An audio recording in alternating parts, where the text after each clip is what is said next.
Yo, what is up, everyone? Welcome back to the Book of the Week podcast. I am your host, Jonathan Porticalian, and welcome to the world's number one podcast for book reviews. You already know, all right? So listen, we have the best guest I've had yet on here. No offense to anybody else, but this dude is legit. Um, One of my favorites, dude. This is my fourth book. I had a trifecta. Now I have a fourfecta. If that's a thing, I don't know, but he's on it. And his name is Paul Akers, the author of 2 Second Lean, founder, CEO of fastcap. This is a multiple, insanely successful company. He does hundreds of millions of dollars worth of sales at this company, and he is an absolute animal. This guy is a beast. I mean, there's nothing. The dude goes kite surfing for his time off, right? He's climbing mountains, skiing, and always push himself to the limits, always improving, always learning. That's what this book is about.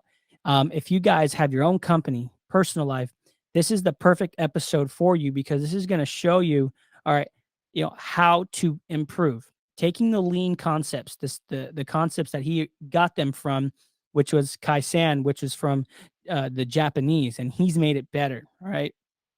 Because the whole idea of this process is to make it simple, simple, simple, simple. And what most people just don't get is that everything is so simple. As simple as how he started, right?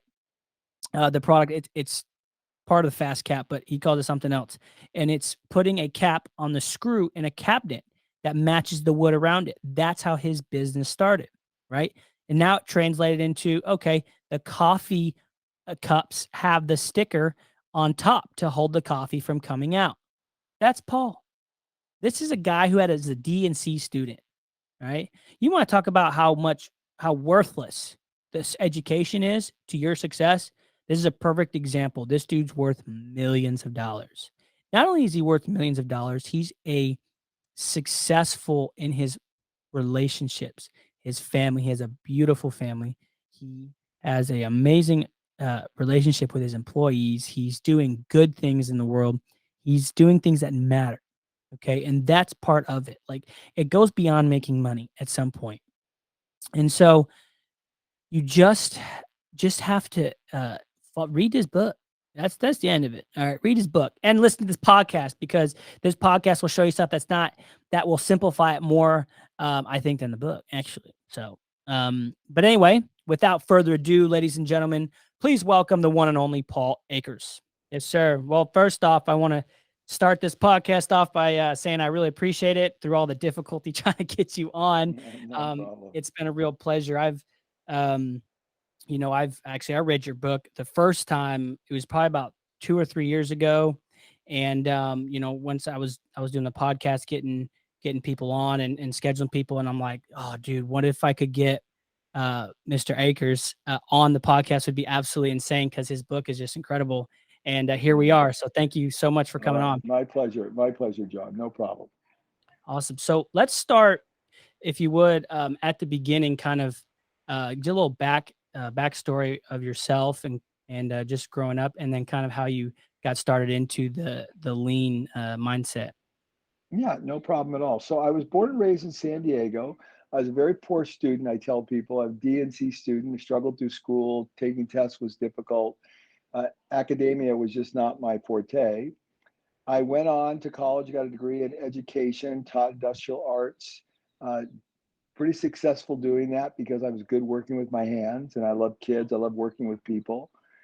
And after that, I went into business for myself as a cabinet maker. And I didn't like the teaching. I always like to tell people I didn't like the teaching because of all the bureaucracy. I wanted to focus on teaching the kids, but by the time I dealt with the administration, all the bureaucracy, I could only last 2 years.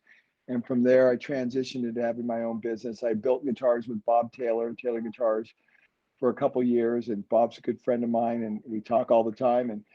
And so I really was engrossed in this whole artisan world of cabinetry, custom furniture, and things like that. That's what I did. And then in 1997, after my business had been established and doing okay, I was still a very small 1 or 2 man shop, nothing big. I developed a product called the Fast Cap, and that product took off, and it sold today in 40 countries, thousands of distributors worldwide. You know, we're a 30, $40 million company. And uh, that I started developing products for cabinet makers because I just learned how to find out what the problems were and then create solutions for them. But then after 3 years of that, starting my company fastcap, what happened was I had some Japanese consultants come in, and they took a look at what I was doing. I needed some help. Managing the company wasn't going perfectly. And they basically looked around my operation, and it looked really, really good because everybody wanted to invest in my company. And they said, you know, you basically don't know what you're doing. You don't know how to manufacture. And I was doing very, very well at that point. You know, I was not a struggling company, a struggling startup. I was doing really, really well. And instead of getting defensive, I asked them what I was doing wrong. And they told me you need to learn Kaizen, the Toyota production system, or lean manufacturing, which I'd never heard of. And I was curious rather than defensive, even though I was a little defensive in the beginning.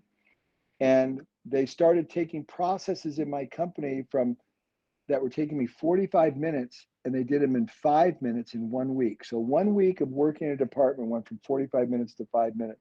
And at that point, I was convinced. And so today you're talking to me now because I've written 5 books on lean, and my books are in 19 languages all over the world.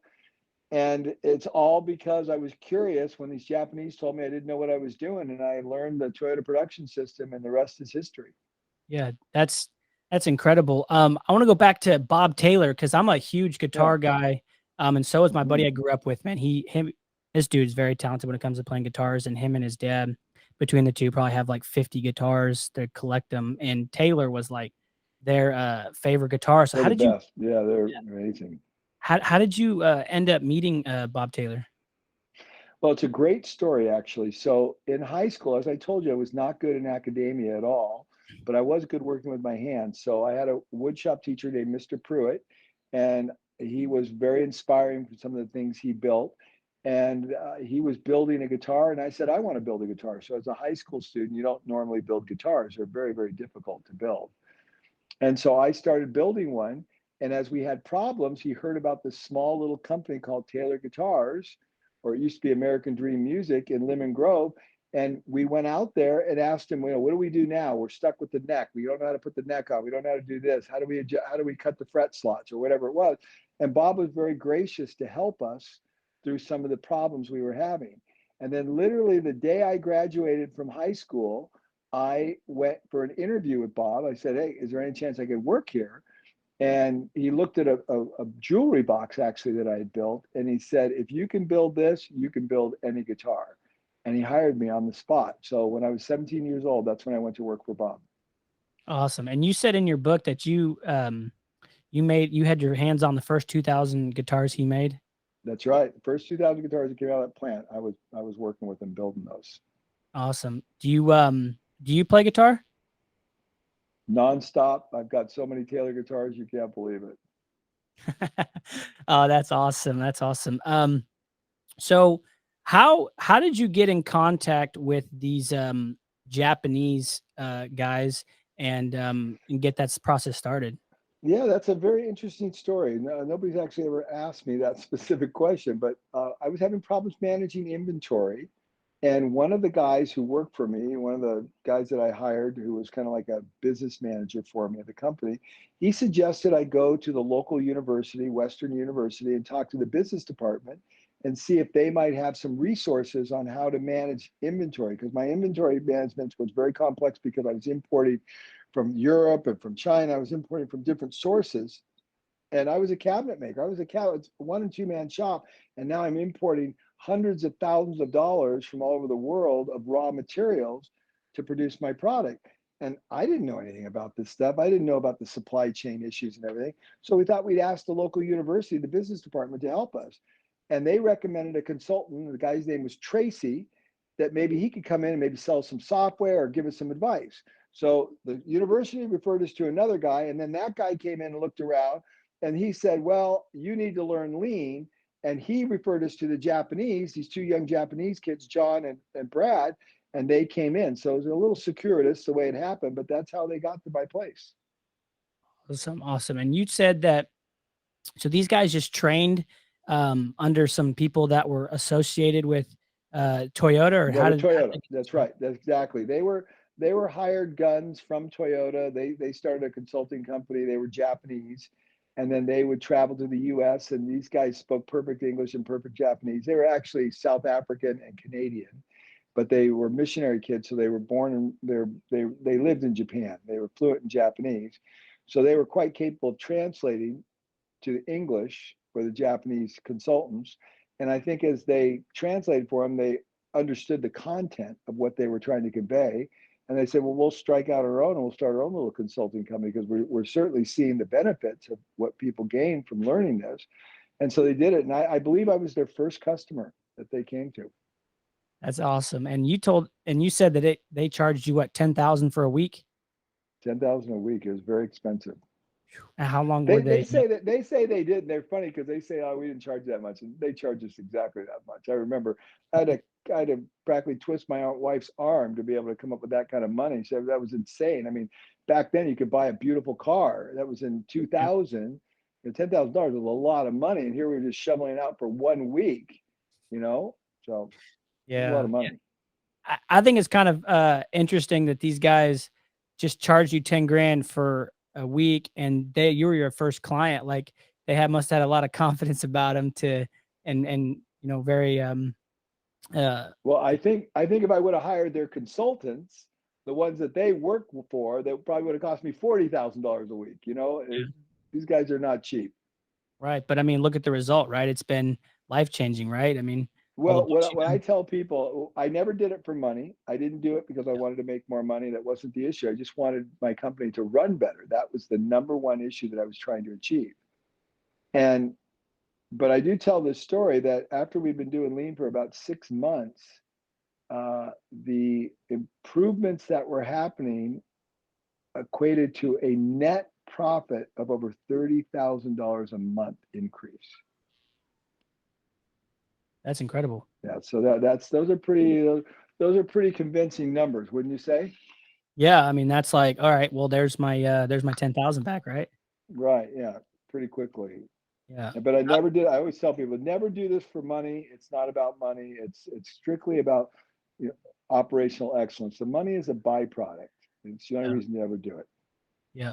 And do you kind of carry that philosophy throughout everything you do when it Everything. comes to Yeah, business?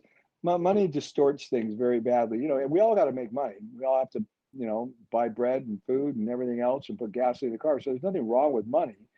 But when you put it out in front, so like the way I run my company, it's all about the customer. So if the customer has a problem with our product, we're going to not only give them their money back or give them whatever they want, but we don't make them send the product back to them. We don't make them prove that they bought it. We don't do anything. We've wasted their time. If the product doesn't perform, we've wasted their time. So everyone goes, how can you do that? People are going to take advantage of it. Very few people ever take advantage of me. And we're just extremely generous because it's all about taking care of people. You take care of people, the money is a byproduct. It has nothing to do with the way and the reason why you do things. Yeah. And it sounds like that's been like obviously a huge driver for your success. But would you say that's like one of the top things that you would say that for any business Oh, owner? emphatically. And most businesses don't get it, John. That's the problem. Most businesses absolutely do not get this concept. They are just thinking the dollars, the bottom line, and it's really the last thing I think about, to be honest with you. Yeah. Yeah. And I've seen that's such an important concept, especially for us, because I'm a in-ground pool builder, and we do stuff all the time. Like on one job, we had to, it was so ridiculous. We had to put our gravel, it was probably about 200 yards away from the actual pool, which is ridiculous because we've always Yeah, put it, yeah, yeah. right next to it. Yeah. Close I as mean, possible. Right. yep. And so, going and where we were digging and building was a huge swamp. And so, like, we're tracking mud on his asphalt driveway. This guy's a super high profile client. He owns a big construction company here in the city. And but he wanted us to scrape the driveway. And we're like, well, it wasn't part of the deal. We didn't really tell him that, but we're like, yeah, sure, we'll do it. But wasn't really factored in because we weren't supposed to put the gravel up there when we had talked about it originally. Right. But we were whining about it, but we shut up and did it. We scraped the driveway. It took us 2 hours, And he was really happy, and that's just kind of what we try to do for our clients, even though we didn't You like it. have to. You have to do that. You absolutely have to operate that way. Yep. So And then that's you learn from that too. You learn from that on being very precise about talking to the client. Now, our plan and the bid is based on us being able to place the gravel right next to the pool. So if for some reason we can't put it there, it's going to be a different cost because there's a lot more transportation and we could have to clean your driveway. So you learn from that experience on the next client. But yeah. you don't go try to punish them for that at this. But that's not my opinion. I think it's your responsibility to cover your bases on all these things. Right, right. And it's actually a perfect example is we had a guy do a demo of pool, and he said it was a verbal agreement. A lot of our stuff is a verbal agreement because we have very good relationships with our subs, because we have a concrete sub, a plumber sub, and then some guys who do grade work and whatnot. And their core is like 4 people. And so we don't do contracts with them because they're always honest with each other. He quoted us a Mm-hmm. price. It was about 6,500, and he came back and said it's going to be 9,000, 9,500 because everything just took longer. And we're like, well, how can you do that? You quoted it, you looked at it. Well, I didn't know there was rebar in the concrete because it was a pool, it was a gunite pool. And I'm like, I can't do that to my client. I mean, just imagine if you Exactly. did that to Exactly. your people, your cabinet guys. Like, oh, I was off of my numbers. That product, I'm gonna have to back charge you now because I didn't charge you enough for those It doesn't clamps or work whatever. that way. Mm-mm. And it actually baffled me. I'm just like, how can you expect someone to do that? And it's very common here in the construction world. It's very interesting. Oh yeah. Oh yeah, yeah, yeah. Yeah. But there's more disorder in construction than probably only medical. The medical industry, well, politics is the greatest dysfunction, then the medical industry, then construction. I think that's the hierarchy. Yeah. Yeah. Don't even get me started on the medical. Um, Yeah. so, so when these guys came in, continue on our journey here. What was, I know they came and started, um, picking apart your factory, but were they out there just like literally moving things and just adjusting things, or were they kind of like writing things down? What was their process look like? Oh no, that's exactly what they did. They went to one area. They just said, "Show me one of the areas that you're having problems with." They showed us the area, and they just stayed in that one area. And we started moving things around as they explained one piece flow. Because essentially, what we did is when we were making the laser jam, that was one of our products, a laser leveling device. We would make them in batches of 100 because that just seemed more efficient to do it that way. And they said, no, you need to make one at a time. And it made no sense to me at all. So they set up the whole production line in a U-shaped cell. So you literally take one screw, you put one screw on, you put one label on, you put this plastic part in there, you put this part on there, you put a knob on, you lay the calibrated scale in, and you do the cut and you cut it, then you put the insert on the end, and then you just go through and one at a time. And when it came out the other end, it was complete. Nobody had to touch it again. And more importantly, it was completed correctly. When we did a batch of 100, we would make them all. And if something got put on wrong, then when we started putting them all together, we had to go back and rework all 100 of them if the sticker was on wrong or the nut insert didn't seat correctly. Then we had all this rework.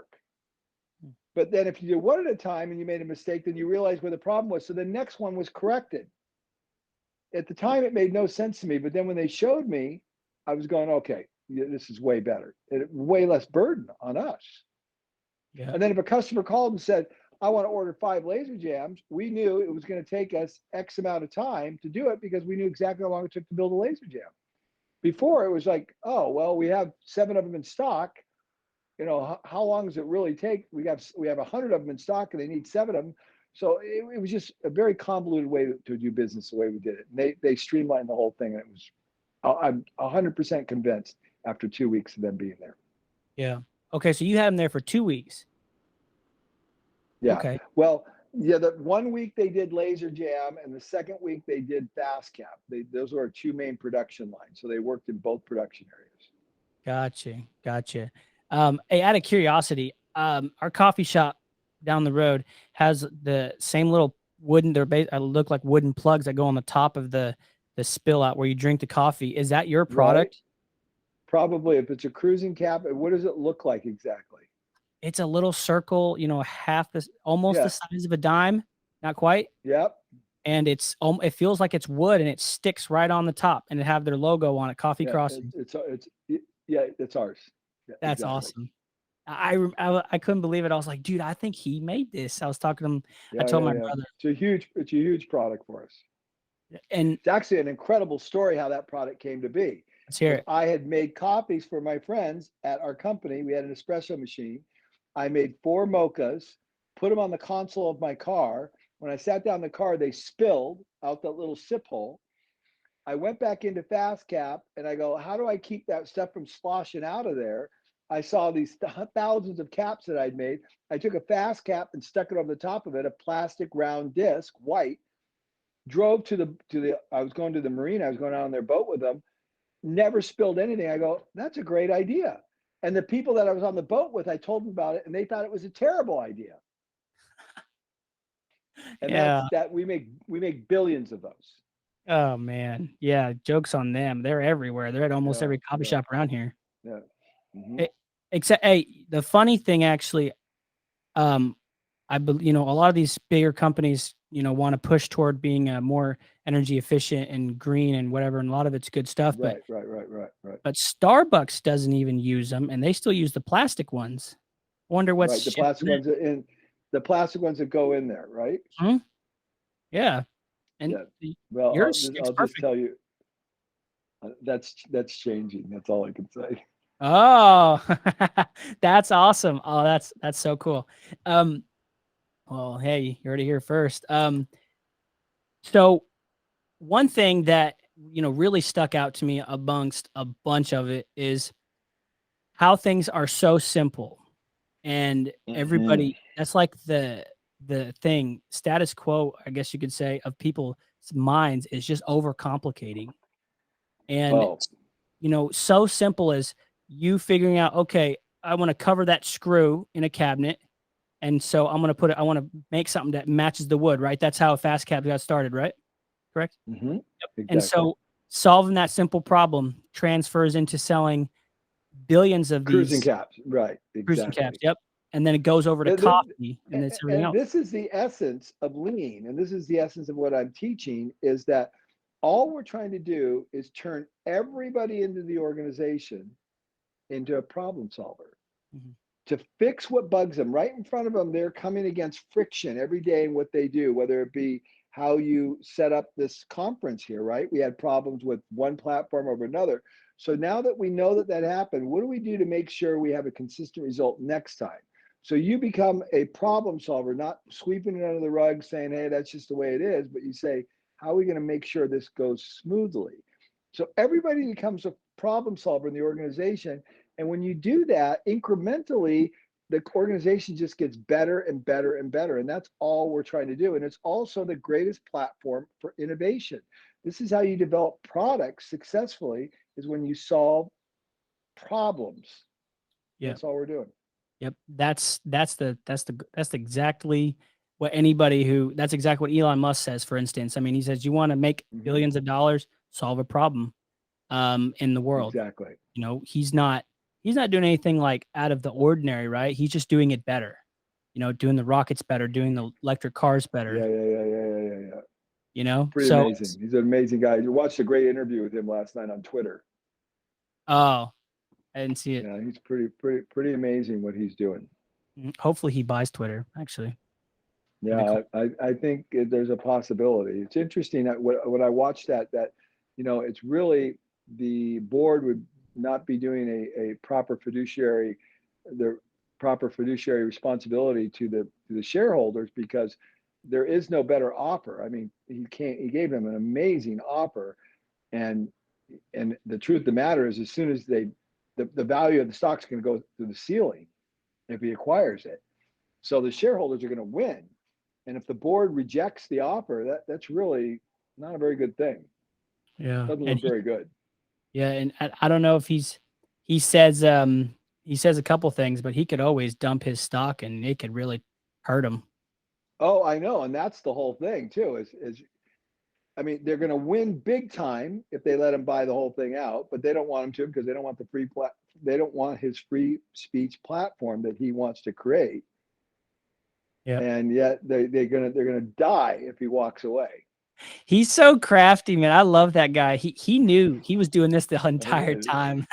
I'm gonna buy up the most stocks of one person. Well, you know what's the best quote I ever heard last night in the interview that I listened to him. The guy said to him, "So if they don't take the offer, is there a plan B?" And Musk goes, "Yep." He cracks me up. Wouldn't you hate to be the guy receiving the plan B from Elon Musk? Yeah. Oh my gosh. Mhm. So basically, we should all buy Twitter stock because unless someone's just so crazy, they wouldn't do it. Yeah, gosh, you got it, man. It's gonna go freaking crazy. Yeah. Yeah, it's for real. Um, let's get back into it here. So um, after these guys leave your warehouse, you just keep they give you kind of I don't know, like a guide sheet, or they kind of already explained everything Right. you They, need to they, stand they, for. they showed me what needed to be done, and I got the basic gist of it. We basically did it for the next 5 years. We just kept doing what they were doing. Now they were teaching a more complex lean, value stream mapping. They were doing all the sticky notes. They were doing all that stuff. And I went to Japan with them 2 or 3 times. And the second time I went to Japan with them, and that was I finally figured out what Toyota was actually doing, and I reduced the complex system that they taught me down to one simple concept. And that's why my book has taken off, because people try to do lean all the time, but they never get it to stick. It's always the upper management that's pushing it, and the people on the shop floor don't do it. And what you really need in order for lean to be done effectively is everybody has to do it. We call it total participation. So when I went back to Japan the second time with them, I was riding down the road on a bus, and Brad was giving a talk, and I said, "Brad," I raised my hand. I said, "I think I finally figured out what this is all about." And he goes, "Yeah, what do you think it is, Paul?" Now, I've been doing this for 5 years. And the epiphany finally hit me. He goes, "All Toyota is doing is one thing. They are seeing waste in every process they're doing and eliminating it through small improvements from everyone. That's all they're doing." And he looked at me and said, "That's it." And so that's the essence of my book. It isn't about value stream mapping. It isn't about a Kanban system. It isn't about Hoshin Conran. It isn't about all the complex elements of lean that completely befuddles everyone. My book is about building a culture where everyone can see the waste. Everyone knows the 8 waste. Everyone can see the waste, and they're simply fixing what bugs them. Every day they engage a process, and it's a little painful, and we give them permission to stop and run an experiment and see if they can improve it. That is all Toyota is doing. And that is the essence of my book in a nutshell. And that's all we're trying to do. That's a perfect example. I love that. And so So an anybody who's example for you would be, if you're in the pool business, you have your shovels organized in the back of your truck one way or another, or you have your tools, your string lines, your levels, your lasers, whatever it is. And maybe every time you go to get your laser, you have to dig for your tripod, you have to get your laser out, maybe the batteries are not charged, whatever it is. Well, that's a process. And a lean thinker would take that and they go, let's make sure the tripod's always in the same place. There's always a backup battery. There's always a backup charger on the truck that's charged up, so that when we put the laser in at work, the laser's in a very special case, so that the jostling of the laser doesn't knock out of calibration. Or maybe we take it in for recalibration every 3 months just to make sure the specs are right, so we don't have a pool that's screwed up. Whatever it is, those are all processes.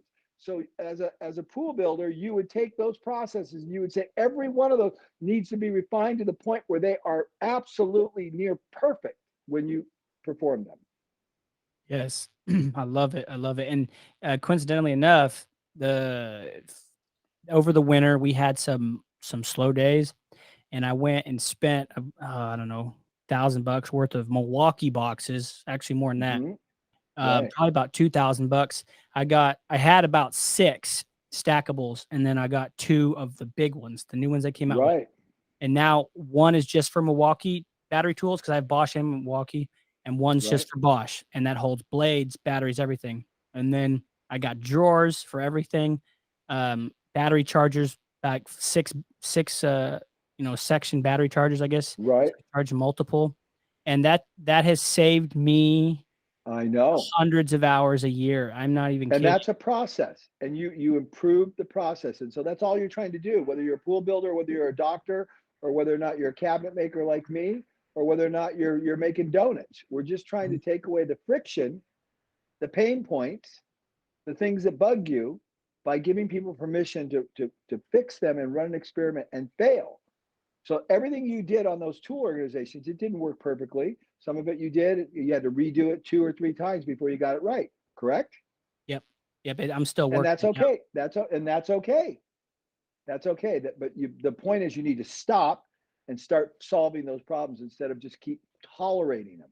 Yeah. Yeah. And it took, I'd say this is the second year of being in business for myself, me and my brother. And we we grew up in an area where my dad, oh my goodness, he'd kill you with your OCD. You'd die. His whole Mm-hmm. truck was probably like 2 feet of stuff in the bed, and it was just a jumbled mess. And then the back seat was full to the about a mid of the back of the seat. And every time you wanted to get something, blades, anything, laser, doesn't matter. You had to search for 30 minutes, an hour, Yeah, yeah. and My dad too. My dad exactly the same. it killed me. It killed me so Mm-hmm. much. I about died. What Would is there like a specific thing that you would, so if you're looking at someone's life, business, or whatever, and you would say, "All right, this is exactly what I want you to start with when it comes to eliminating waste." Is there like a specific thing that you would Oh start? yeah, absolutely. There are three things that you need to do. And if you do these three things, you will be wildly successful in lean. The first thing is you need to learn the eight ways. You need to learn. First one is overproduction. Let's use your example, the gravel. So you ordered 10 yards of gravel, but you really only need 8 yards of gravel. So now you've got 2 yards of gravel excess. You have to retransport that to another location, right? So the first one was excess overproduction, too much gravel. Then you transported it. Where are you going to transport? You got to put it in inventory in your yard. Maybe you have a yard where you store your trucks. And now you got to, then the next thing you know, that gravel gets mixed in with some dirt. Now you got a defect. It's not as suitable for the next job. So then you got to do excess motion. You got to maybe rewash it, which is that's over processing.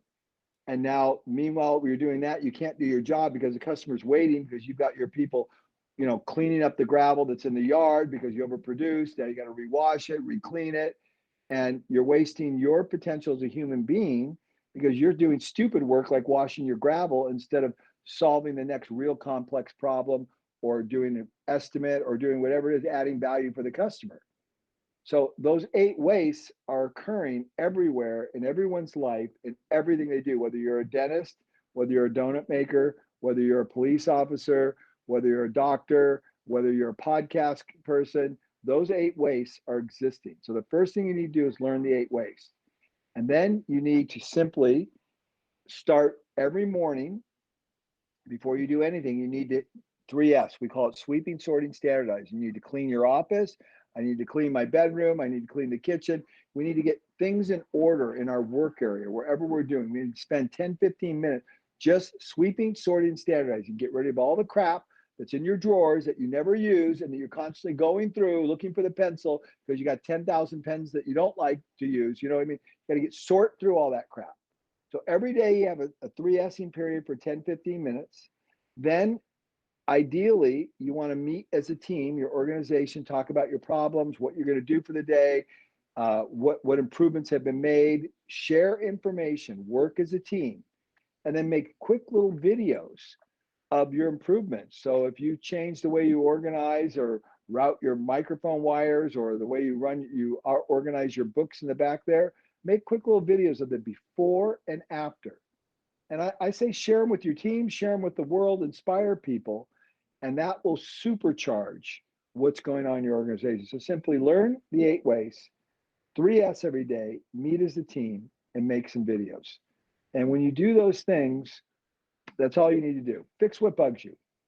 Take Amazing. time to stop and fix what bugs you in the context of 3Sing. So when you're 3Sing, you find out, you clean your desk, you find out there's 2 or 3 cables that are always draping over the side for your microphone.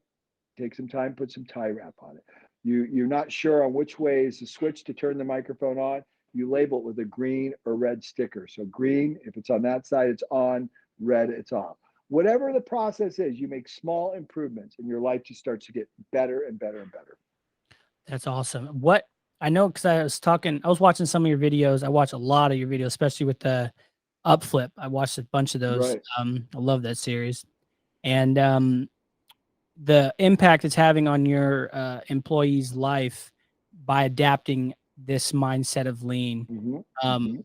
what I mean, is it just kind of give a little context of like just overall life? Is that what you've seen with your people? Just like Oh, attitude, energy, everything. I mean, well, it's life changing. You think, well, think about the number one thing that human beings want in life is to matter.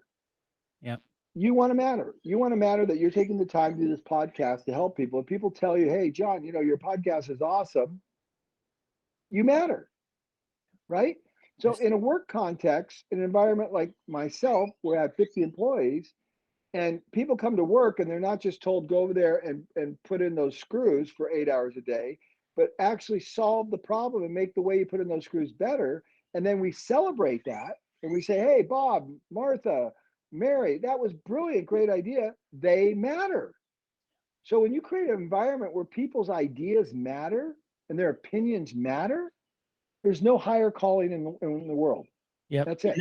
And that's been like the very thing that's built such a great culture over at Fast. Absolutely. We respect people. We respect the dignity of people, the dignity of work, and we say, hey, it's not just the guy who owns a company that's a smart guy. Everybody has good ideas. And when you create a culture like that, it's impossible for people not to feel better about the way they work. And when people feel good, when people are energized, are they going to be more efficient? Or when people are kind of pissed at the boss? It's all academic. Yeah, exactly.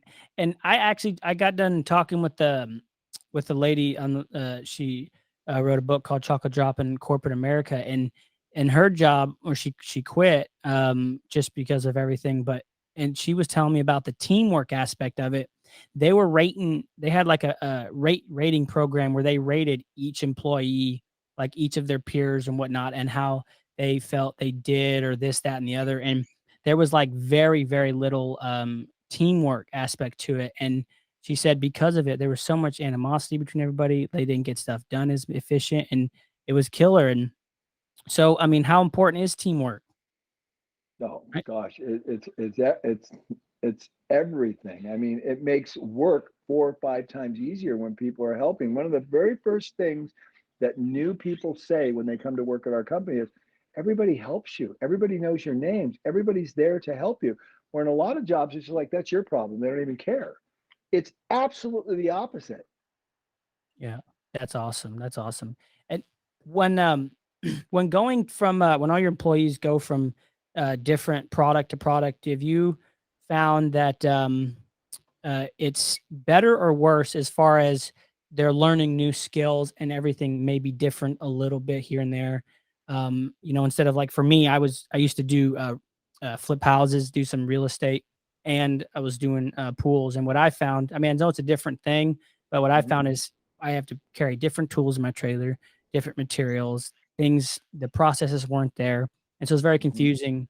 Do you run into that at all with at fastcap with jumping from product to product?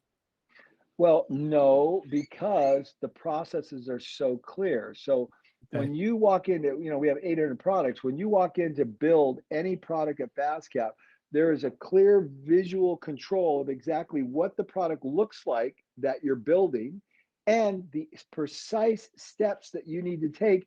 And all the processes are laid out sequentially in the order that you do them. So if there's 30 steps to the process, the first process is here, the second one's there, the third one's there, the fourth one's there. So you literally just go down the line, grab the screw, grab the nut, grab the sticker, grab the part, do the insert. You know, everything is laid out so sequentially and so clear that no, it doesn't matter whether or not you're making a laser jam or you're punching a cap or you're doing pad printing. It's very straightforward. That's awesome. Yeah, and it does get kind of difficult to when you're doing like 30 different things remodeling houses because everything's so different. Mhm. It is a little difficult to create processes. I've found, maybe I'm wrong, but um No, I'm gonna take umbrage to what you're saying. You absolutely can create processes for every one of them. I mean, I'm gonna tell you, I worked for the largest construction company in the country of Kazakhstan, about a $2-3 billion company. I worked for 4 years consulting them. And when I got there, their process, they had, 7,000 employees, 40,000 subcontractors. I've never seen such chaos in my entire life. And today, 4 years later, the processes are so clean and everything they do, it's almost mind-boggling. So you absolutely can define everything you're doing in construction down to a gnat's rear end. There is absolutely possible. hmm. When you write down these processes, like for a construction company, is it simple as like a, a little Excel sheet, or how would No, it's a video. You video? take your iPhone and you shoot the process. This is step one, step two, step three. You put a QR code next to the area where you're going to perform the process. You scan it with your phone. You watch the video because this is the current standard, and the whole process is documented. It's like idiot proof, and it's simple and it's fast. Hmm. Excel spreadsheet, no one's going to read that, and it's confusing as hell. A Yeah. video is as clear as can be. All the processes in our company, whether or not you're setting up an $80,000 Haas CNC machine, or whether or not you're setting up a die cutting machine, or setting up the coffee maker, or cleaning the coffee maker, or loading the dishwasher. There's a small QR code with a video that shows you how to do everything. That's incredible. Who came up with that idea? I don't remember. I don't remember. Somebody at our company said to use QR codes, and the video concept was the idea that I came up with originally. Is just make a video. It's so easy, right? But in terms of linking it to a QR code, somebody in our company came up with it. I can't remember who, to be honest with you. Yeah, that's awesome. I'm gonna have to use that for some Oh, stuff. it's fantastic. And you don't even need an app. You're an iPhone with the phone with the photo Mhm. screen open. Just scans it. It just scans any QR code and brings it up. That's awesome. That's awesome. Um, I don't want to take up too much of your time because I really appreciate it, and I want to respect your time. No problem. I was reading the book.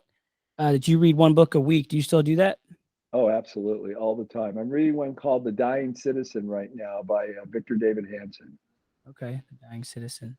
Look it up. What's it? What's kind of the forward on it? What's it? Well, the basic essence is that in the United States, we're talking a little bit of politics right now, is that, the citizen was government exists for the purpose of creating a beneficial environment uh, for the citizen.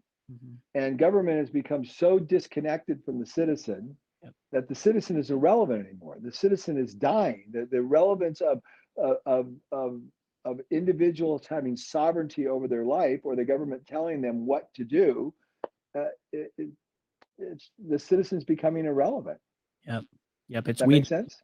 Yeah, absolutely. Yeah, I'm as patriotic as it gets here, and Yeah, right, it's always been we the people, and right. And and that's it's no longer we the people. You're a minion. Shut up and do what we tell you to do. pretty much, pretty The much. dying citizen. Yeah, yep, yep. That's about it. Um, well, I got what a better place. Not a better place to stop, but it's a good enough place. It's the best, and I appreciate everything you've talked with today. Absolutely. The whole actually I've read your book 3 times, and then I still, go in and scribble on some stuff. So this process for anyone watching and listening is so important. It's already saved me thousands and thousands of dollars by just, Mhm. all right, what can I do to be better? How can we change that? I mean, I was talking with my guy today, and I'm really grateful to have him. He's having some his own, personal issues, whatever. He's getting over it, but like he's so focused on, how can we be faster? How can we be better? We keep building pools quicker and better every week, every month. I mean, our process is just getting faster. And Good. he was reading the book, and so anybody wanting to have more time for your family, want to and again get rid of that mindset of money and just focus on how can you improve the system, Absolutely. improve for the customer, right? That's like for the business owners, that's the number one thing. And and just go on with it. Love it. And you know that my book's available on my app and it's all free. So my book's available in 9 languages. All the books are available in 9 languages. I have an app called 2 Second Lean Play. It's all available on the Google Store and on the Apple App Store. And you download it. It's all free. You don't have to spend a dime. And you can listen to all my audiobooks and Awesome. just choose a language. That's awesome. Awesome resource there. You want to plug anything coming to the end here? Well, I think that we've got a new project that we're working on right now. Everything I do is basically for free. So, I'm not trying to make any money off of anything. I'm just giving this away. But we have a huge project right now we're doing where we're turning my book into a video, like a movie. And so we're on chapter 4 already. I just finished chapter 4 today and just posted to YouTube. So you can literally listen to me read the book. But while that's happening up on the screen, when you're morning meeting, you're seeing the video supporting everything I'm talking about on my entire lean journey. So it's a massive project. I don't even know how many hours it's going to be. It's going to be insane. 20-hour movie by the That's time it's all awesome. done. Maybe longer, but whatever. I'll watch it. That's cool. Yeah. People are liking it so far. Cool. Do you You can find it all on my YouTube channel, paulakers.net. Paul Akers at YouTube. You'll find me. Yeah, I'll have everything in the description. Do you still do consulting? Go to different companies and consult? With the whole COVID thing, I haven't done much of it. I speak all the time, like we're speaking right now. I do lots of Zoom conferences all the time, all over the world and stuff like that. But I haven't been traveling because of the whole COVID thing. So no, I haven't been consulting. Yeah. What do you have with your fee? I don't know if you're comfortable talking about it, but your fee based off of the size of the company, or you just have a one-time fee for like a certain No, time? so here's what I tell people. Okay, I can tell you the fee. It will shock you because it's very, very expensive. But Oh, I don't doubt it. let me just say this: you don't need me. I wrote the book. Everything's in the book. We have companies that have tens of thousands of employees. We have oil and gas companies. Nobody's ever met me. Nobody's ever seen me. It all is laid out in the book. But if for some reason you still think you need me, I'm so freaking expensive, it's unbelievable. And part of that's just to make you realize you don't need me. But there are still companies that are big billion-dollar companies that want me to come in. My speaking fee's $20,000 an hour, $50,000 a week to get me in. And I'm very expensive. But there are not a lot of companies that can afford that, and the ones that can, it's part of their budget, and that's what they do. Yeah. Oh, that's awesome.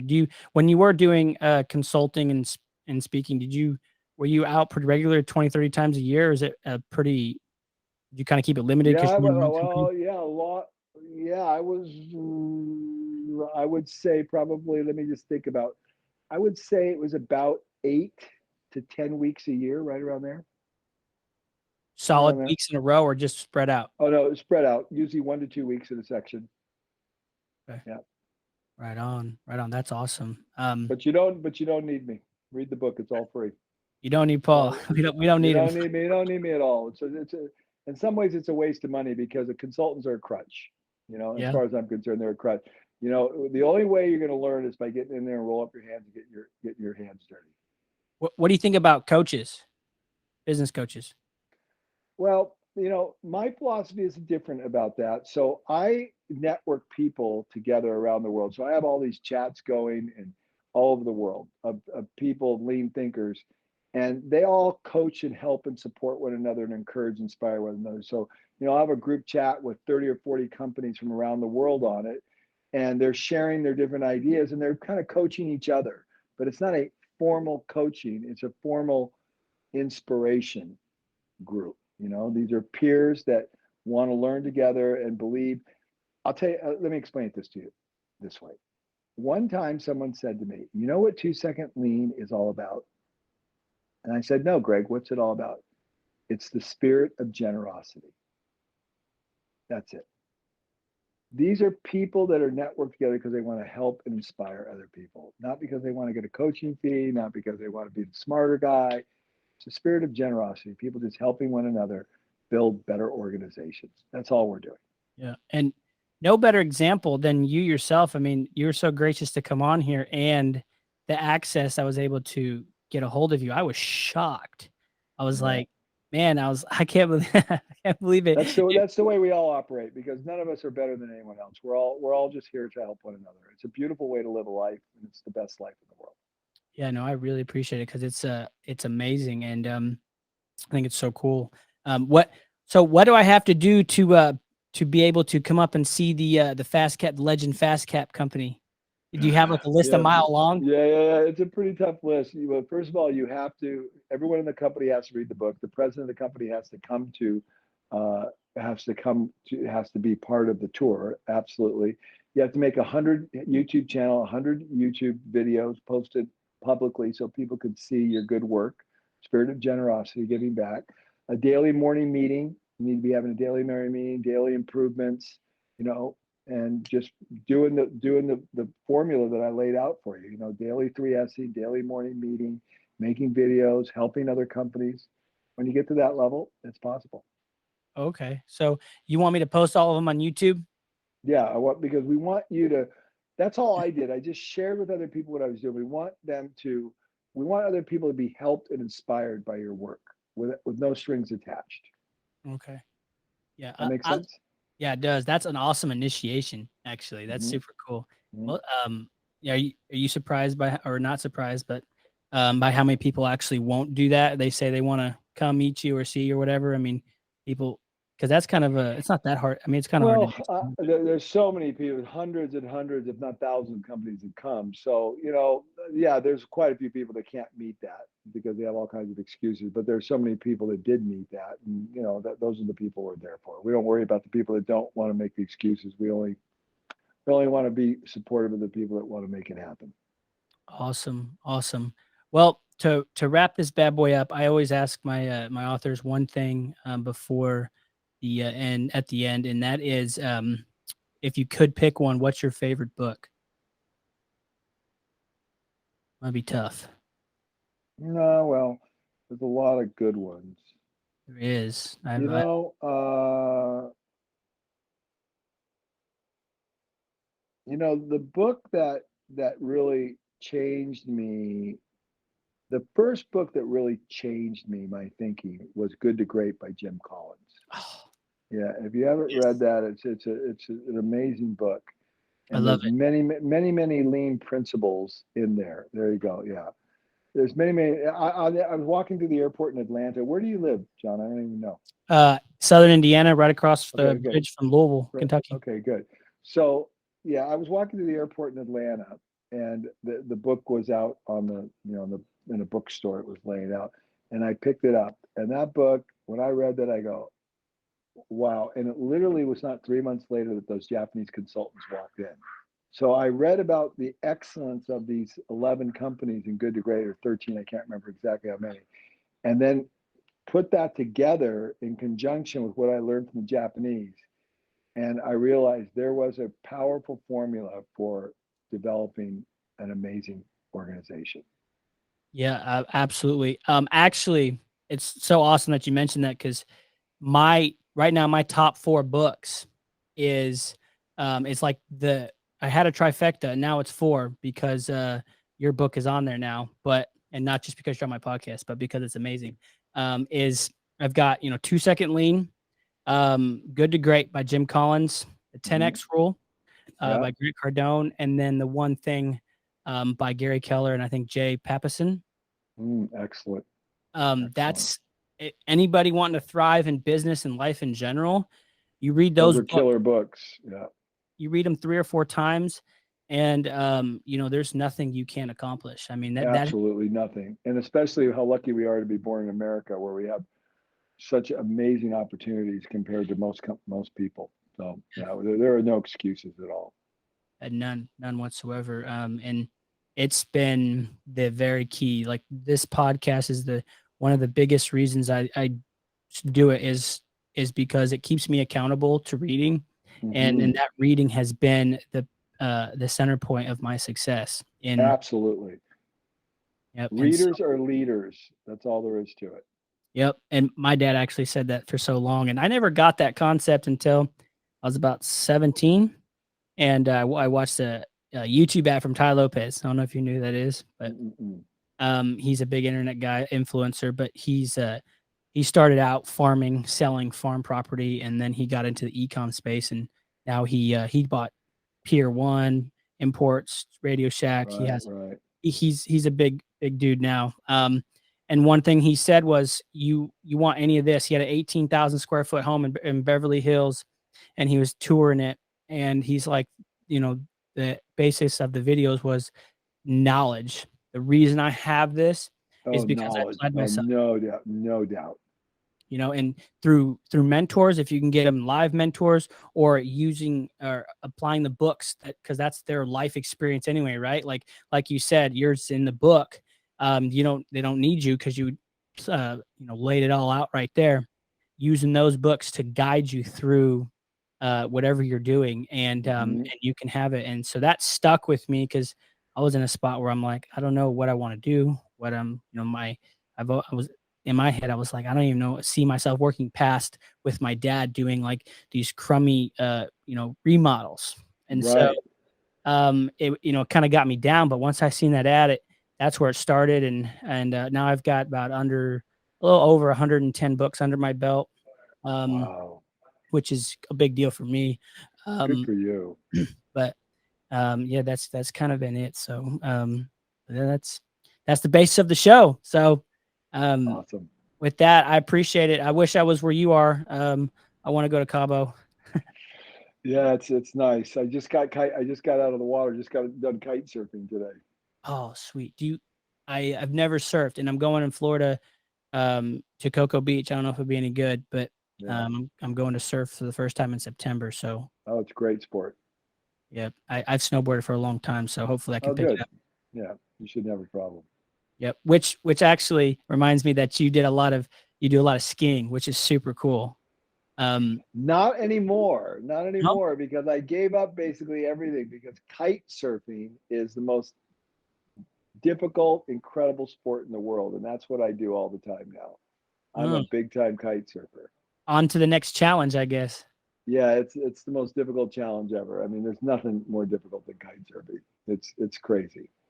Is that Has that been a a big pusher in your success too? Also, is just continuing to push yourself in your personal life, just with like things like Absolutely. surfing. Yeah, yeah, absolutely. And especially when, you weren't born in the world with any unusual talents. Like I wasn't a gifted athlete. I'm decent, but I'm not a gifted athlete. So when I pushed myself to do these things, these extreme sports, because kite surfing is an extreme sport, it certainly changes your head and the way you think about things. So Yep. yeah, it's very important to be pushing yourself. I did two Ironmen, which were seemingly impossible. And again, I was not a star athlete, but they were very difficult, and it changed the way I thought about myself when I accomplished those huge goals. Do you think just specifically every business owner that wants to continue to grow, you think they should be doing stuff like that in their personal life to can build that toughness, that mental toughness, or do you, Well, I think it's imperative if you want to have I want to use the word happy or fulfilling life. Yes, I think it's very important that you're creating deep challenges for yourself. yeah, yeah, I've noticed that Yeah. for sure in my life, just constantly pushing the boundaries with things, and it's so much fun though. I mean, that's part of your whole thesis Yeah. too. Is Well, the best thing about it is the relationships, because when I do this kind of thing, I'm around other people that are of like mindset, and when you're around other people that are pushing the limits, it's a pretty dynamic place to be in your life. Yeah, yep, I 100% agree with that. I love being around people with the right mindset. I've worked very hard to just keep my distance from people who aren't on the same path as me. Also, just I also want to help people too because I have a couple people that I would say I'm mentoring a little bit, just encouraging. But keeping the right mindset, keep pushing away all the negativity, and being around people who are also on the same path. And it's been, it's something I very, very much covet, honestly. Very cool. But Okay. thank you, sir. Appreciate it. We'll jump off here for the Anytime. 10th time. Maybe we can do this again. This is so much fun for me. Anytime, John. Anytime. You're awesome. Thank you, sir. You're more awesome. So I'll let you get back to the beach. Sounds good. Talk to you soon. Talk to you. Bye. Bye bye. Oh my gosh, bro. This guy is so freaking cool. Mr. Paul Akers, thank you so much for coming on the show. You're the best. Listen, guys, go get his book. You heard him. All these golden nuggets. He is so incredible. I love him. He's so awesome. He actually, I was able to get a hold of him on a cell phone. So if anyone was wondering, but he's so cool. This guy is such a big deal. I don't know if you don't really understand like the gravity of money and business that this guy is involved in. It's ridiculous. He's doing multiple. I mean, he's in the I would say he's gotta be over 100 million a year. Like, he's a big deal. And, super humble, super down to earth, super real. I mean, he's just super cool. You don't get any better than that, and he's a patriot, so what can I say? This guy's awesome for America. We are born in the best country in the world, the place where you can read a book, learn something, and implement it without having the cartel, communist regime coming down on your back. No, you can't do this, this, this, this, this. Yes, we have our own struggles in America, but there's no other place like it. And so you better be grateful every single day you're on this earth, in the west of the earth, of the planet here. You better be grateful, because everyone should be. And with that, guys, you already know what to do. Please like, subscribe, and share to your friends. Write me a review in the Apple podcast. That pushes my podcast up. If you found this episode valuable, thank you so much. And I will see you guys next week. Peace.